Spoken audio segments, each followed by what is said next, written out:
सभा में उपस्थित हमारे आसमान के कार्यकारी प्रधान भाई देवेंद्र आगे जी, डॉक्टर मिश्री लाल जी, मंत्री जी, जुमानी जी, सतीश जी, सुरेंद्र रावल जी, गणेश सिंह जी, सुरेश मदान जी और हमारे यहाँ के यजमान मल्होत्रा जी और हमारे सनी साहब चेतराम जी, भाई सनी आदि जी पूरे फैमिली के साथ में आए हैं। और मांगेराम जिनका जीवन बहुत ही राष्ट्र को समर्पित रहा है, सेना से आर्मी से रिटायर हैं और आसमान का काम बहुत गति से करते हैं। वंदनीय मातृशक्ति मेरे साथ में संगति कर रहे मास्टर। ये मेरा देश वीरों का, साधु और सन्यासियों का, योगियों का देश, विद्वानों का देश रहा है, विदुषियों का देश है। आइए अपने देश के प्रति श्रद्धा के भाव के लिए एक गीत।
तो मेरा देश वीरों का, ऋषियों का, मुनियों का देश रहा।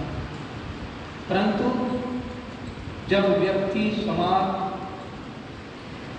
कोई संगठन किसी भी प्रकार से अपने दायित्व से गिर जाता है, मर्यादाओं से गिर जाता है, तो पतन की तरफ चल जाता है। महाभारत के युग से पहले एक समय ऐसा आया जब मर्यादा से भंग हो गई। महर्षि स्वामी दयानंद जी लिखते हैं कि 1000 वर्ष महाभारत का युद्ध होने से 1000 वर्ष पहले मेरा देश, ये आर्यवर्त देश जो है, वेद से विमुख हो चला था, मर्यादाओं से विमुख हो चला था। जो वेद की मर्यादाएं थी उनका हनन हो गया। और कहां से प्रारंभ हुआ? एक छोटा सा दृष्टांत, महाराजा शांतनु से। हस्तिनापुर युवराज, युवा नरेश महाराज शांतनु, जिनके पुत्र देवव्रत जी, जिनको भीष्म पितामह के नाम से जाना जाता, उनकी पत्नी गंगा का देहांत हो गया। राजा को कुछ दिन तक के लिए बहुत महसूस हुआ, परंतु फिर धीरे धीरे सामान्य स्थिति हो गई। और एक दिन वो अपनी सीमा का जायजा लेने के लिए, राज्य की सीमा का अवलोकन करने के लिए अपने सैनिकों के साथ जा रहा था। तो गंगा के किनारे पर एक नौजवान युवती को नाव के अंदर बैठा हुआ देख करके वो आकर्षित हुआ और उसकी तरफ चला। जाकर के देखा तो नौजवान युवती जो है अपनी नाव पर बैठी है। उसने जाकर के कहा, आप यहाँ किसका इंतजार कर रहे हैं? उसने कहा, मैं तो यहाँ पर मुसाफिरों का इंतजार कर रही हूँ, उनको पार लगा कि मुझे पार लगा दोगे कि हाँ।